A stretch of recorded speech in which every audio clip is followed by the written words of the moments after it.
Welcome to Makers of Tomorrow, the podcast where each episode we talk with founders, industry leaders, and innovators to explore the latest trends shaping brands and the consumer experience.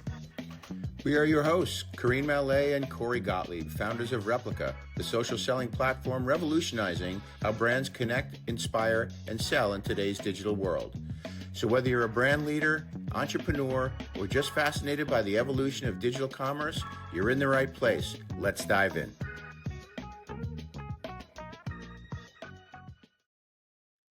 Today's guest is a true force of nature. She is not only building a skincare brand, she's building a movement. One that dares to harness the raw power of the outdoors, proving that sustainability and performance aren't just possible together, they're essential. As founder of Freaks of Nature, Julia Nimocks is pushing the limits on bio-based ingredients, ocean-bound plastic innovation, and high-performance skincare, built for those who don't just admire nature, they live it. Welcome, Julie. Thank How you are for you having today? me. Yeah, I'm how are good, you doing? thank you. Pretty good, pretty good. Excellent. So I guess the first and most obvious question is, why is the brand name Freaks of Nature? Yeah, the name is really highly evocative of what the brand intends to accomplish. With Kelly Slater as our co-founder, obviously the OG freak, 11-time WSL surfing champion, still surfing on a competitive circuit today.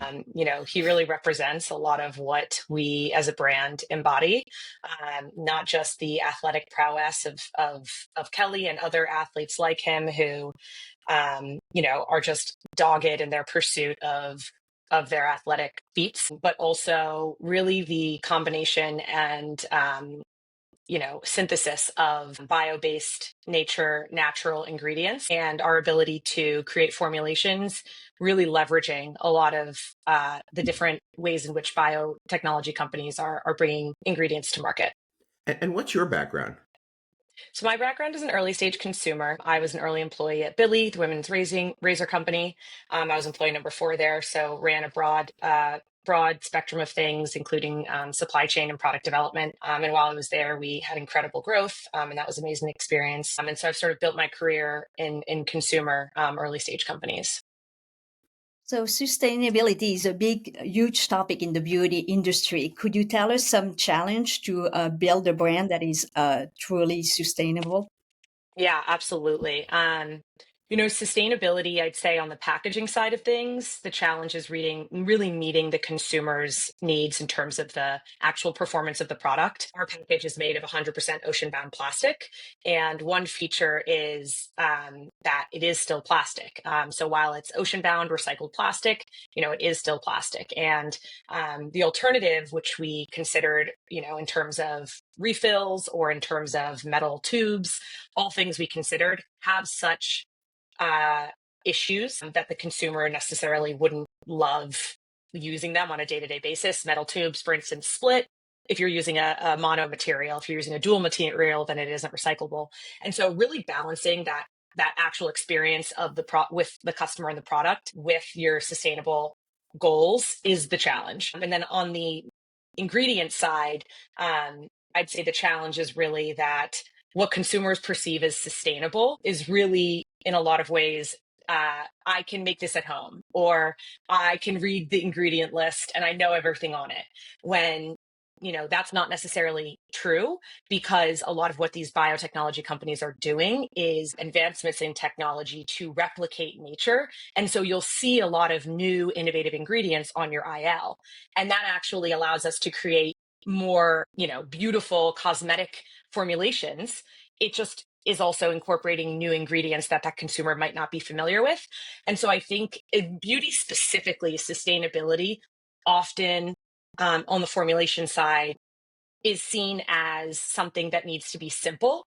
And I'd actually challenge that. I think a lot of what we're trying to accomplish is using new innovation to create more sustainable formulations. Great. What's been one of your biggest learning in growing your companies? Oh, there's been a lot. So we launched less than a year ago. We For those launched May 7th. entrepreneurs listening, you'll love this answer because we all do it all the time, and there's a million different things we have to go through. Yeah.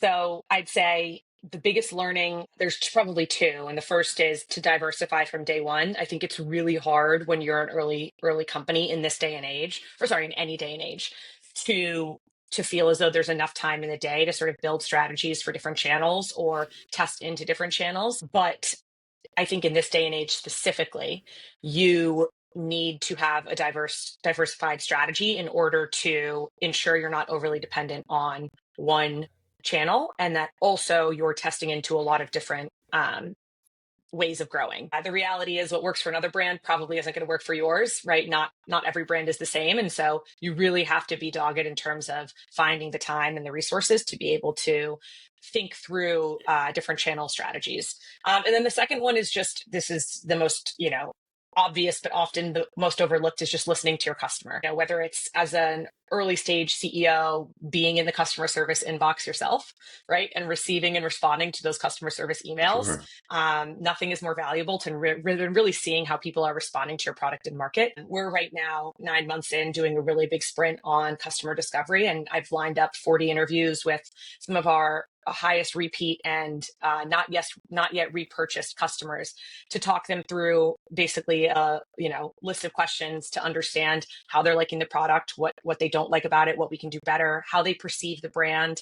We want to message so many different features in our brand. It's not one simple message that often, amazing features of our products get overlooked.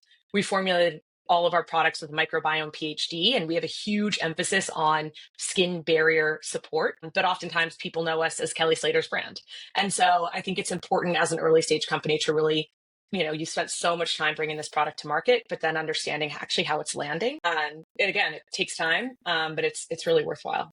So your brand is really created by one of the ultimate influencers in your space. So I guess the question is do you use his celebrity to reach out to consumers? And, what are the other ways in which you would reach out to find the new consumers? And then you mentioned you're speaking to repeat buyers and also those that didn't repeat their purchase. So I'm just kind of curious, you mentioned different channels. So let's kind of go through the different channels. First, we'll start with, I guess, the use of the ultimate influencer. Yeah. I think it's interesting. Kelly obviously has such a presence on Instagram and Facebook, but I wouldn't necessarily call him an influencer, actually. I think he's really an athlete, and those are two different things. He's influential to the community. He's very influential, but yeah. I do think in terms of how those different types of online presence act, they're very different, right? An influencer in the traditional sense is constantly selling you things. That is not Kelly Slater. Kelly Slater is very much an athlete first and foremost. He's talking on his social about, competitions that are coming up and, showing himself in different training settings. That's very different than, for instance, if we partnered with someone who was an influencer no first. doubt, and more authentic as well. Totally. Yeah. And that's what we love about it. The thing that his influence has really lent us, and I think, he's been super involved in the formulation and very involved in really building the brand with us, right? The focus on sustainability, we all prioritized it, but for Kelly, it is a non-negotiable. You see that through all of the brands that he works with. You see that through his own, the way he talks, the things that he supports in terms of, organizational or environmental causes. That is a non-negotiable for him. And so that definitely, we aligned on making that a key feature of this brand, very much led by him.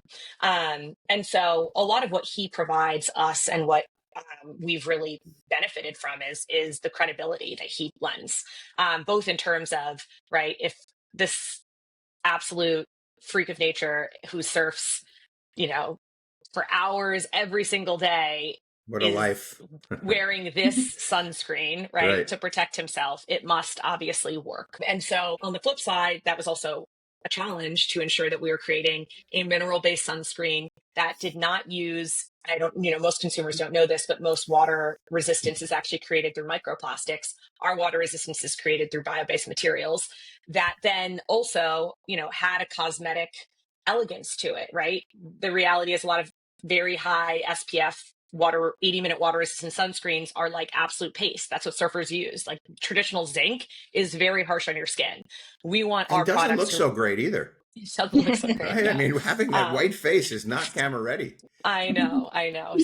So, I think for us on Meta specifically, given that that's the channel that he interacts with most, lends us just a huge amount of credibility. And I would say that's also true with the retail channel, which I know is less relevant to this conversation, but, being able to walk into all of the stores that know Kelly from a, specialty sports standpoint and present this as Kelly's brand is hugely, hugely Yeah, no, influential. I think that's actually really relevant. So, because I was going to ask, once you start with somebody who's influential and has a nice platform, Hmm.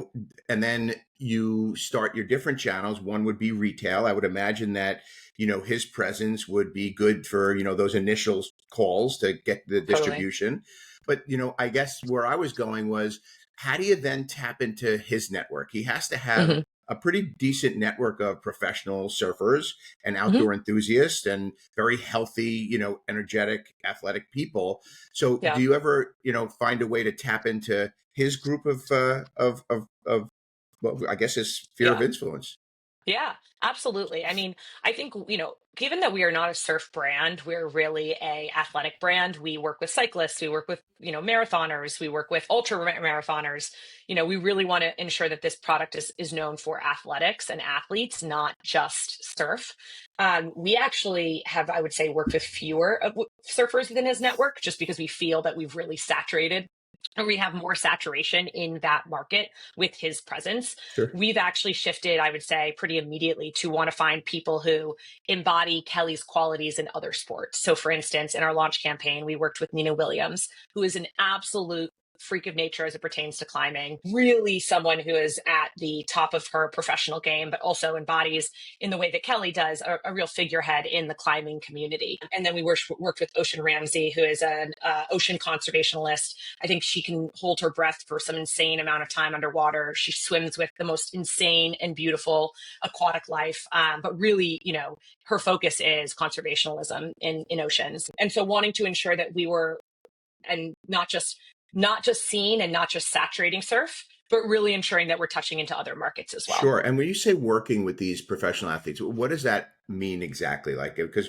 we want to kind of emphasize, I mean, obviously, we've heard a lot about your brand, which is Hmm. a really good, lesson for everybody out there that, there is a niche, you find it, you find the right people who understand it, you build a product, and then you start to market it. And so I think Yeah. that's the part that we're up to now is marketing it. So when you say Yeah. working with, other people in the industry, other freaks of nature, if you will. Yeah. What does working with them look like to you? Yeah. So one correction. Freaks of nature, if you think about it, is not a niche, right? 160 million Americans spend active time outside every month. We're marketing to the same people that Nike, Arc'teryx, Patagonia is marketing to. All of these people are buying activewear, but until us, there was not a brand that was marketing skincare in an active way, right? Hmm. For people who are active. And so we definitely, compared to the rest of the beauty market, seem niche. But if you take a step back and really think about that customer is not niche at all. They just Excellent really have point. never been spoken to in a beauty sense through their athletic emphasis and endeavors. And then I would say working with, And by the so way, let me yeah, just compliment you on yeah, that. That's a really interesting way to look at your product, right? I mean, you're right. I immediately went to niche because I'm thinking just skincare and suntan lotions. yeah, And at the same time, you look at it which is right, in a much more broad-based scenario that, people like being outdoors. They buy certain equipment for whatever they're doing outdoors. And at the end of the day, your skin is exposed and that needs the totally. proper equipment on it. That's why we wear jackets. It's why we wear 100%. hats and everything Helmets. else. So Yeah, I think that's yeah, brilliant. It's a great, thank you yeah. for switching that. No, of That's course. brilliant. Yeah. And so in terms of working with, we work with uh, people of influence or actual traditional influencers in a broad spectrum of ways. And we are a very young, early brand, so it's always driven by right what we can really afford and testing into different types of profiles. I would say for Nina and Ocean, for instance, they were part of our launch campaign. So it was a really creative partnership where we wanted them to be part of all of the launch materials and really lending their credibility and obviously lending their perspective on the product itself, but really Hmm. lending their credibility. We have since evolved to sort of splitting our, strategy into two uh, ways. The first is continuing down the road of really working with people who are highly credible and really, you know, um, have the most athletic, are freaks of nature, but also are thoughtful in the brands that they work with. That's one way, and that's more of a traditional, I would say, like brand partner. And then the other way is we're starting to work with traditional influencers. So especially as it pertains to the beauty world, right? That skinfluencer on TikTok, for instance, that's how so many of these beauty brands move product, right? It's Sure. through here's my routine, here's the products that I'm using, being in those roundups, dermatologists talking about the best thing for your skin Absolutely. microbiome or your skin barrier. And so really reaching out to those traditional influencers to ensure that they know about our brand and ensure that they know, right, about the benefits specifically as it pertains to the microbiome that our brand offers. And we don't have a formula because so many of these things are fluid, and we'll do a partnership with someone for 6 months, and then we'll all of a sudden see an amazing influencer who we gifted start converting, so then we want to give them more budget to try another video. So it's definitely more fluid, but I'd say those are the two ways that we partner with people with influence and So influencers. influencer marketing, clearly one of the ways in which you reach out to consumers. I think it's interesting that you've honed in this particular conversation about some of the skin influencers. As you know, Karina and I developed a platform called Replica Yeah. Software, and we work with a lot of skincare and beauty care brands, and they do work through their network of estheticians and dermatologists and skincare experts. So that is a crowded field, but you have Mhm. the extra benefit of being able to speak to athletes that are, just doing their thing and Mhm. protecting the largest organ on their body. Right. I mean, Totally. especially in some of the sports that they do, they're not always covered by jackets and hats. As surfing goes, that's the least thing Yeah, you'd want to put on. So I think it's totally. really interesting to be able to tap into that network. And so I guess the question becomes: are you relying on them to create content, or do you feed them content, or is this like an Mhm. organic approach to affiliate marketing? Yeah. We always have a very tight brief. We really take our time understanding and sort of familiarizing ourselves with the people we're working with to say, do we think that their content is it going to go on our channel or is it going to go on their channel? If it's going to go on their channel, it should be totally authentic to what they do, right? We don't Hmm. want to.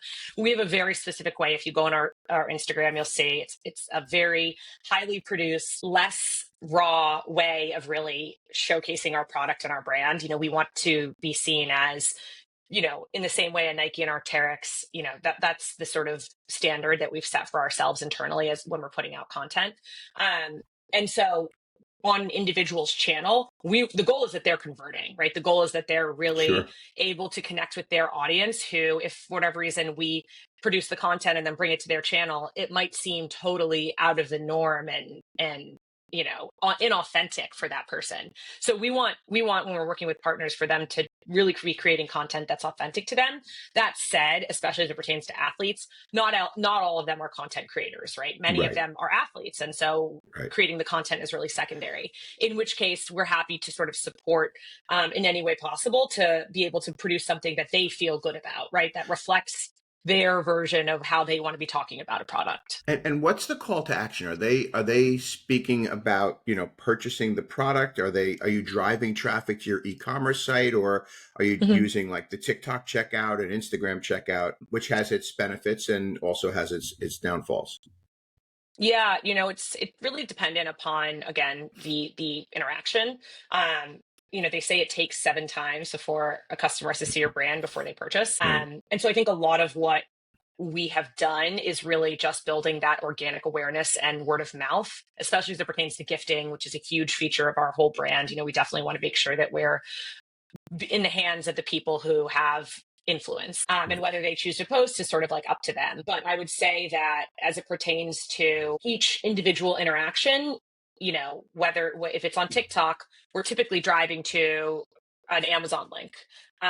If it's on Meta, we're typically driving to our Instagram. That then, the expectation is that someone's familiarizing themselves with us and then clicking through to purchase. But It the really click through depends to on the channel. purchase happens on Instagram in this case, right? Yes, exactly. So how do you capture customer data? Because that's one of the things that we, as we speak to brands, they love the social influence provided by the social networks, TikTok, Instagram, etc. But the checkout that happens on TikTok and Instagram, they don't get a chance to know who their customer is. And that was one of the things that Karina and I tried to tackle, the Hmm. click driving back to the brand's website, where Yeah. that's a place where, you own the destination. Perhaps you can grab some of the content that your influential audience is creating for you, and then that Hmm. could also be on your e-commerce site. Is that in something you've been looking at doing? To be honest, it's not something we've been looking at doing yet. I would Okay. say that really influencer has been much more top of funnel for us at the moment. And so we're really more focused on word of like building that organic awareness, and ensuring that we're, especially leading up to our high season, um, on the top of everyone's mind. This conversation will probably shift for me as we go into our highly converting season of spring and summer. And I think it, Hmm. you know, we'll feel more of that pain. That said, I do think, especially as it pertains to Amazon, which I know is a channel that people don't necessarily, you don't own your customer data there. Amazon does. And so from a repeat purchase standpoint, it's super challenging. I think we really have a holistic approach as it pertains to anything on the internet, whether it's Amazon, Meta, TikTok. People are so fluid in their use of a lot of these channels, Right. and a lot of the, different ways of purchasing, that to track it precisely. I mean, attribution is so imprecise at this point. And so we're really trying to take a holistic approach and look at overall spend across all channels against overall performance, because I think it's so difficult to isolate, is the reality at this point.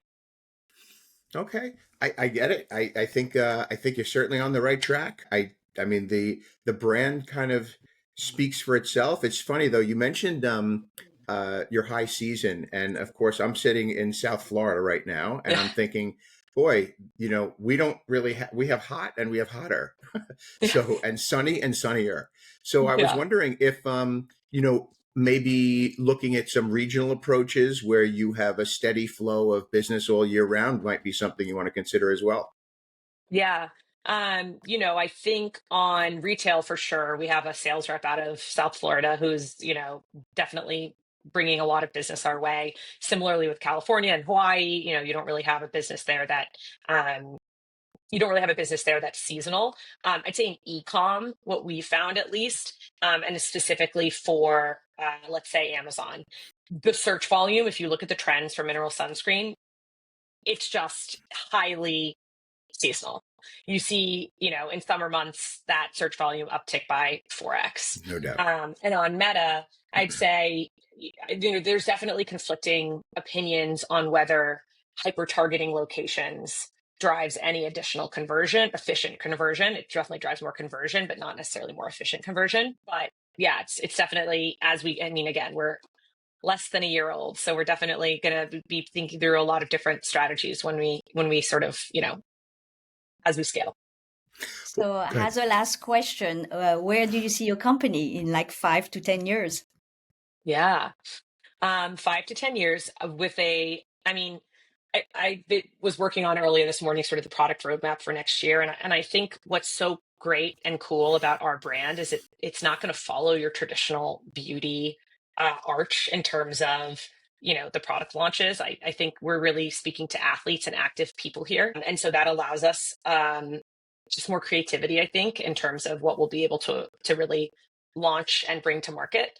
Um, so I think 5 to 10 years, major retailer, significant e-com business, significant Amazon business, and really a product portfolio that speaks to the holistic athlete, not just sun cream, not just, skincare, but something that's really the whole body health, because that's really what we're focused on. We're focused on skin health. Your skin is your largest organ, as Corey mentioned. And, when you ask people, what supplements they're taking, especially athletes, so many supplements. They've done so much research. And then you ask them in the same breath, what are you doing for your skin health?